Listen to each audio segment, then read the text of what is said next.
fantastic to be here in person with all of you. Yeah. And I am so excited. I hope y'all had your morning coffee, or for those who are ambitious, went on your morning run, because we have the perfect panel to start off this conference. A powerhouse of leaders who are on the front lines of our civic tech world in government right now. And I am so excited about kicking off this conversation because we are talking to folks who are actually in it. And so this first conversation, what I'm going to do is I'm going to announce all of them. We're all going to come onto the stage. We're going to do a little bit of a sort of a Morning Joe conversation about what's going on in government right now, particularly as it pertains to tech talent. So I'll announce them all, and then we'll have some walk-on music. But first, I am deeply grateful for our founder, Code for America's founder, Jen Pahlka, who's going to be here today. So please, round of applause. Joining her is our administrator of the United States Digital Service, Mina Hsiang, who is leading the way there.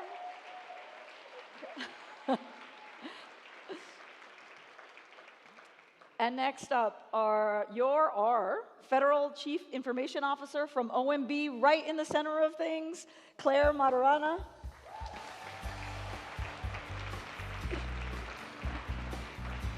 And to fill out the panel, we have the Administrator of GSA, Robin Carnahan.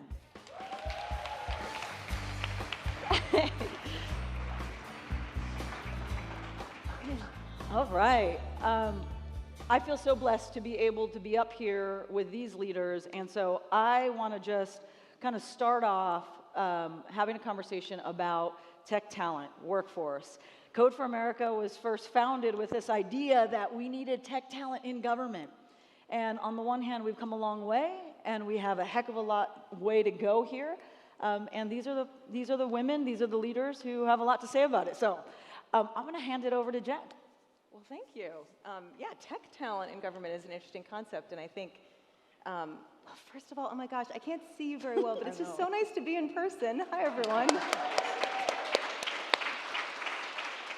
It's nothing like being in person, and it's great to be here with you ladies. Yeah, I mean, I think I wonder sometimes if it really is tech talent, or if it's, you know, the leadership to do what Code for America calls human-centered government, right? And tech is a tool in that. And I do think, you know, I came to DC back in 2012. Was it 2012 or 2013? I apparently can't remember anything after COVID. And it was very different then. So, I mean, flashback, you know, that far. There was no USDS. Code for America was very young. 18F was, you know, USDS and 18F were about to come into being. But there was, of course, tech talent in government then. And some of the tech talent was absolutely amazing. And I think about people like Terry Ricks, who in Louisiana, who was on stage the last time we got together here, and hopefully some of you heard about, you know, her journey to becoming what I would call a tech leader, even though she's in, you know, runs programs. She runs the Department of Health and Human Services for Louisiana, and she's really grown into being a tech leader. People like her were always there. They were there in federal government and state government and local government. But what was different then, and I'm so glad is changing, is this framework that was this sort of maximalist framework that was like, go find all the requirements that, you know, you can possibly find and build all of them without any priorities. And you get these huge overscoped products, or, I mean, but they weren't even thought of as products, right? So, I mean, there's incredible amount of sort of environment shaping that has to come together to create an environment in which people can make good product in government. And that's because of people who are coming in and leading the key agencies that need to be led. I mean, we have our first federal CIO with a product background. Woo!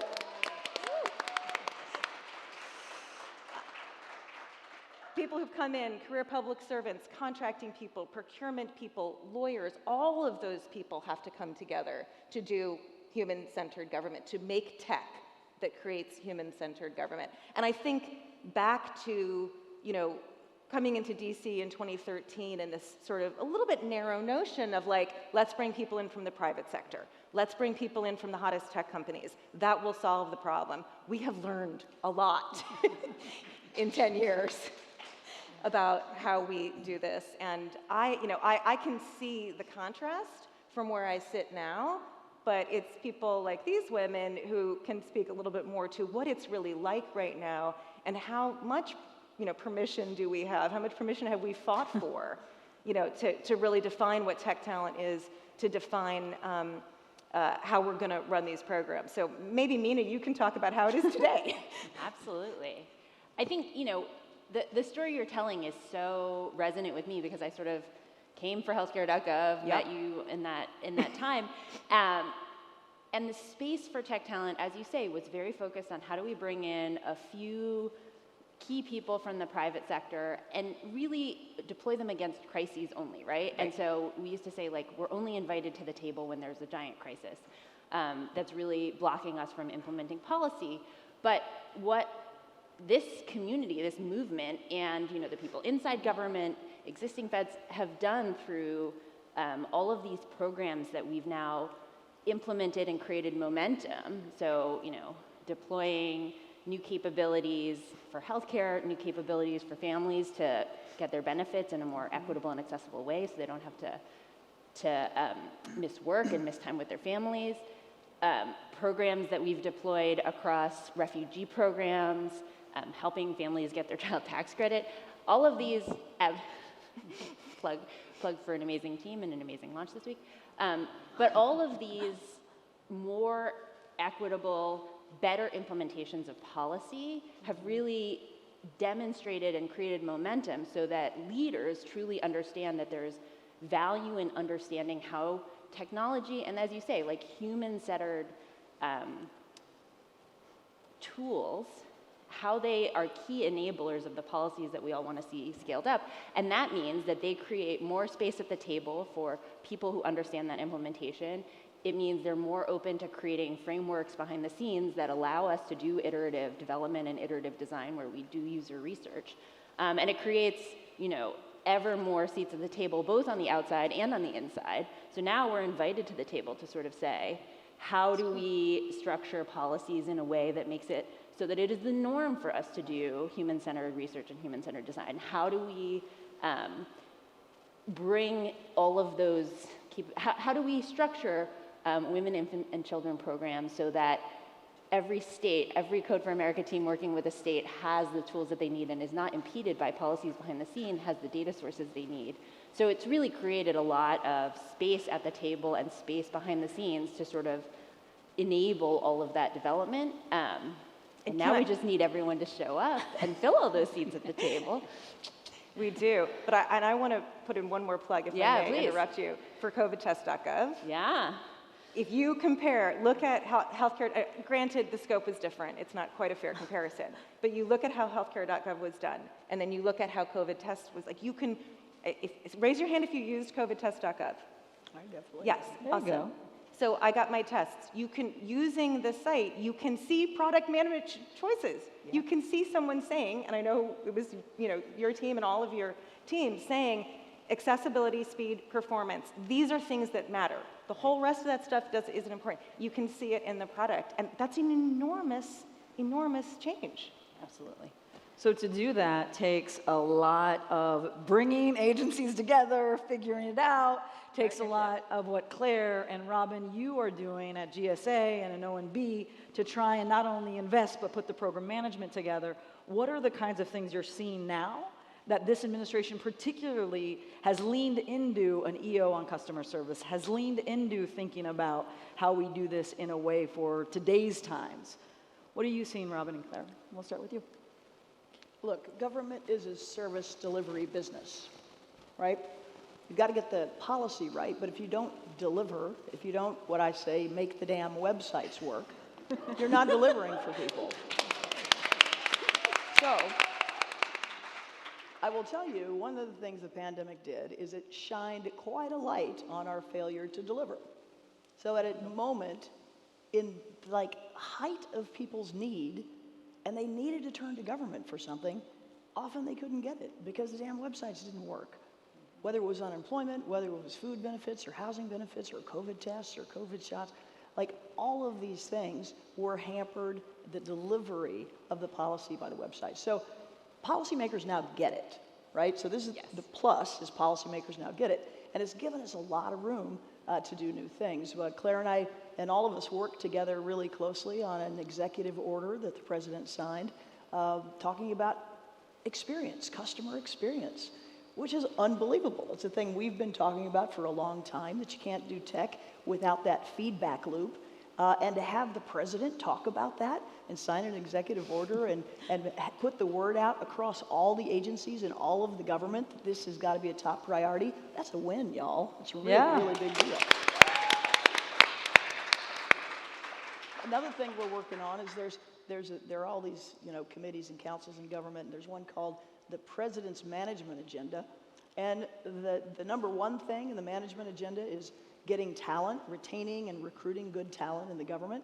But the number two is delivery and making sure that we can deliver for the American people. And so that is it. I go into meetings with deputies at every agency, and they know that they're on the hook for figuring out how to deliver for their customers in better ways. And they all know that that's empowered by technology and the teams that are building it. So that's the exciting thing, is that there really, I think, has been a mental shift, that instead of thinking that tech is the thing that you kind of bring in after the policy's all done and like try to tack it on at the end, that you need the tech folks in the room, empowered to do things from the beginning. And the results are a big difference. You talk about that COVID site. My 88-year-old mother, when this thing came out, I was like, Mom, you got to go sign up. And she said, oh, can't you do that for me? And I said, no, you need to go to the website and do it yourself. 30 seconds later, she's back and is like, wow, that was incredible. Are you going to make all the websites work that well? And I said, yes. Go Robin's mom. Yeah. Yeah, and to build a little bit on what Robin was saying, this is a team sport, right? Every single thing that we do requires all of you outside of government and all of us working together really collaboratively in government.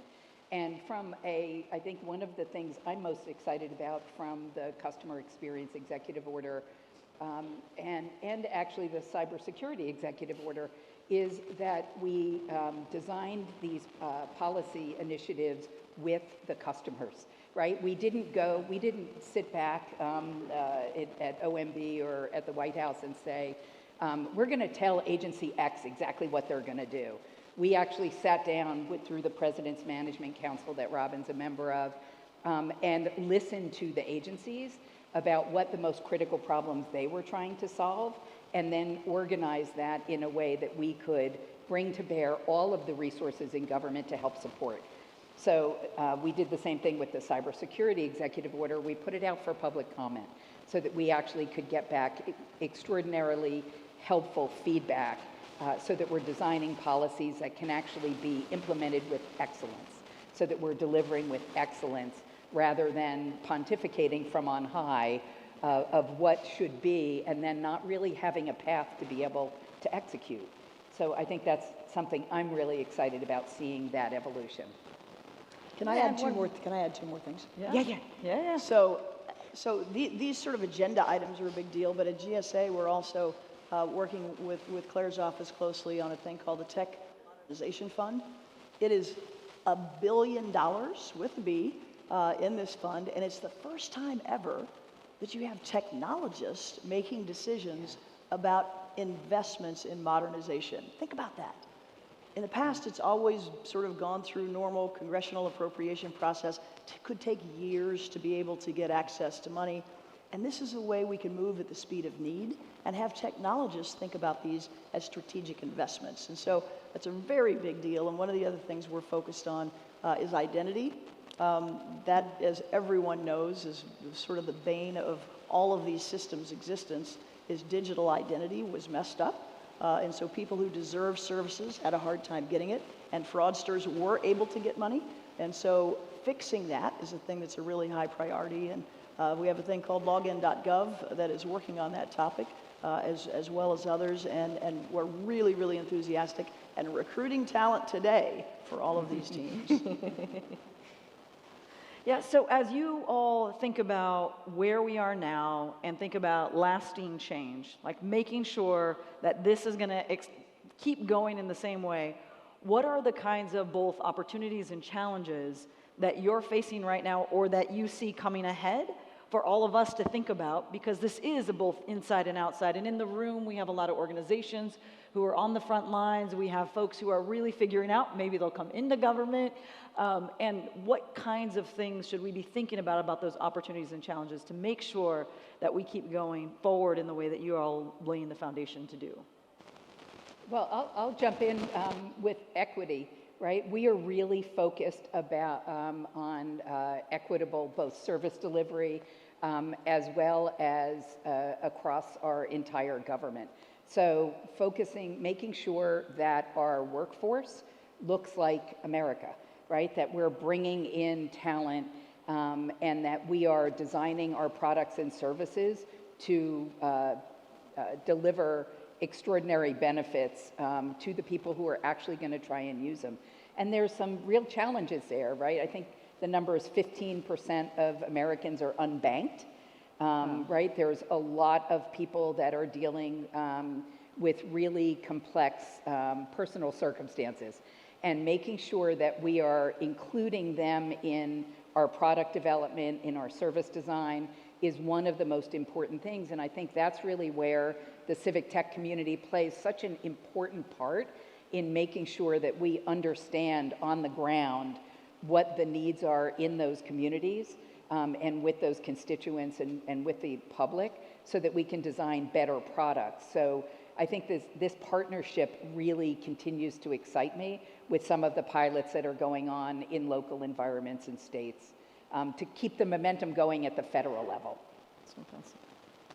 Other thoughts? Equity is a great flag. I was going to say accessibility and sort of, ease of use is also critical. So we're talking about services, Code for America has focused a lot on this, but we talk about services, the splintering of both the civic tech ecosystem at times to work on different pieces of the problem, the number of policy entities that offer recommendations, oh, fix it this way, oh, fix it that way, and then the legislation that wants to fix it in like lots of little pieces results in this really fragmented experience, right? Which is puts the most burden for filling out forms and going in for appointments and getting your ID checked on the people who can afford it the least. And so figuring out how we can all work together to make sort of consistent and unified recommendations, making sure that we are collaborating. Okay, this is a policy blocker that prevents us from bringing all of these services together. Great, how do we have somebody outside who can pull together all the evidence and somebody inside who can then take that to the decision makers and bring all the evidence to the table to say, to make the experience easier, to make this more fair, more equitable, more accessible, we need to make both technology changes and a lot of policy and non-technology changes around the service delivery so that we can really, meet people where they are and actually provide them with what they need. And then the other, go ahead. I was going to tee up for one of you to just talk about hiring. I mean, I think if I was going to say, and there's hiring. The people. Oh, yeah. But I want to talk about that, but I want to say one more thing, and that is we need to stop reinventing the wheel. Yes. Right? Amen. So if you think about a human's interaction with government, online in particular, it's quite similar, right? From a technology point of view, you have to have some secure way to log in. You have to be able to identify yourself in a way. You have to then have your eligibility determined for whatever the program is. There are notifications that goes back and forth. There are forms that go back and forth. There are tracking systems. There's a payment system. It's pretty basic, right? And yet we reinvent the wheel over and over again. So one of the things we're talking about a lot at GSA is shared services, right? Where are there such common needs across agencies of the federal government, but also state and local, that we can just sort of build it and have it accessible and usable to be plugged in. I always think of these systems like Lego sets, right, that are able to be connected together. I know that's simplistic for you, but that's the way I think about it. I'm not a technologist. That through these common APIs, you can share data. And so that's the thing we're trying to do. When it comes to hiring, We're trying to make it easy to have on-ramps and for people to raise their hand. You know, during COVID, to me, it made all of us kind of rethink how we want to spend our time on this earth. And a lot of people want to figure out how to make a difference and how to have an impact. There is no greater place to have an impact than in government. And at GSA, we've got a lot of different on-ramps. There's the Presidential Innovation Fellows. They've got a booth outside along with the digital Shout core. out to Presidential Information Fellows. Yeah. They're fantastic. By the way, I will say that applications for the next round have just opened up. So go out and apply. You can go online, go to pif.gov. But the digital core is a new thing that's just starting this year. And I think they're going to be deployed maybe next month out to agencies. And that is for early career technologists to begin their time in government. But we've got lots of other roles. I want to make it easy for people to raise their hand and do a tour of service. It is an exciting time to be able to meet this moment. We've got, this doesn't always happen in government where you have momentum and money at the same time, and we have it now. I mean, just to double down on that, hiring is a challenge. And there is so much to do. Robin said, let's stop reinventing the wheel. Let's take the Legos and put them together in a thoughtful way. That requires expertise. It requires the right skills to understand how you fit these things together. And it requires expertise in working in the field, doing the user research. It requires the people to manage and coordinate how do we stitch these all together in a thoughtful and rational way, which is a really interesting and challenging problem that has technology, it has people, it has users, and that takes, you know, it has Congress, it has new procurement challenges that you didn't even know you could encounter. But all of that requires, you know, thoughtful, problem-solving, innovative people around the table to figure out, okay, how are we going to knit these together? How are we going to bring it together with policy? And we are hiring, you know, we work really closely with all of the groups that Robin just said, but also we're currently embedded with over half a dozen agencies, helping them build out their own internal capabilities to hire. So agencies know that they need this. They've put in the budget. They want the people. And so, you know, their opportunities are tremendous to contribute in a variety of different ways. And it's really interesting problems to sort of figure out. And so it's very, very rewarding work as well as, but there's opportunities sort of across the board, places that are tour of duty, places that are much more structural within the agencies. And we're excited for folks to join in all of those contexts. And by the way, we're leaning more into remote work, which is great, and teleworking across government. So that's opportunities that a lot of people, you know, don't want to up and move to Washington. But now you can do it where you live, and that's a big deal. Are you seeing that more now or on an ongoing basis too? Yeah. Conversations about it being remote, staying remote, and really finding projects like that?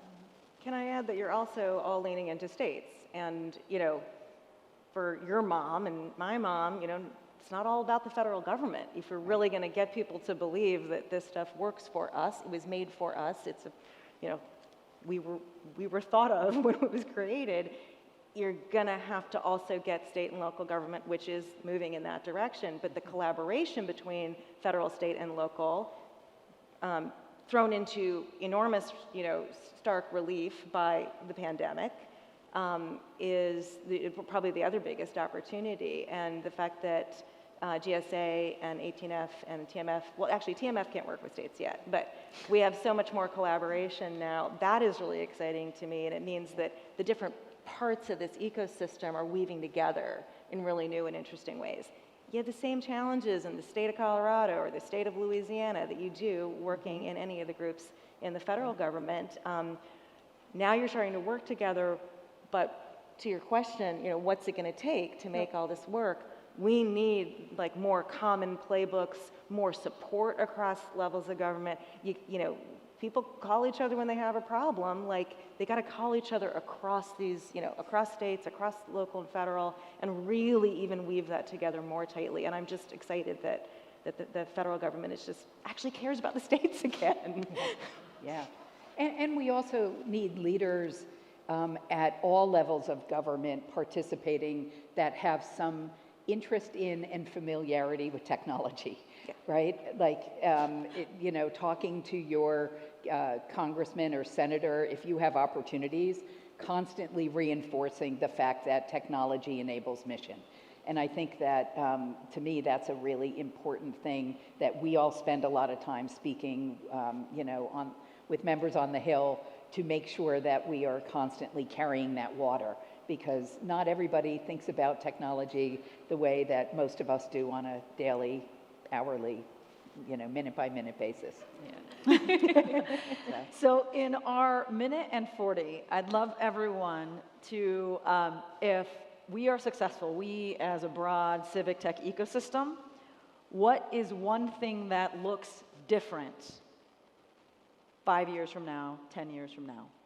Pick your long-term view, but I'm curious as what's the thing that you see if we are successful in it?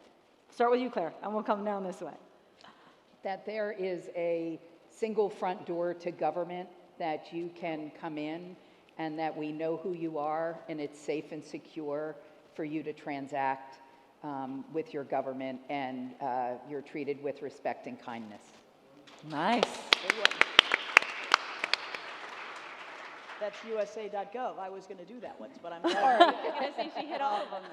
So a plus to that, and to me, some kind of a digital identity system that is secure and protects your privacy and lets you access services across government, so that you don't have to just keep applying over and over again for every service, and that we can share some of this credentialing to provide a seamless service to folks. That's great. Love both of those. I would just add one, that more and more of the platforms and tools that we're using across government are secure, iterating, so constantly changing to meet the needs. And then the other one, to Claire's earlier point, more and more leaders in agencies who truly understand the role that technology plays in service delivery, in implementation, and in delivering on their mission.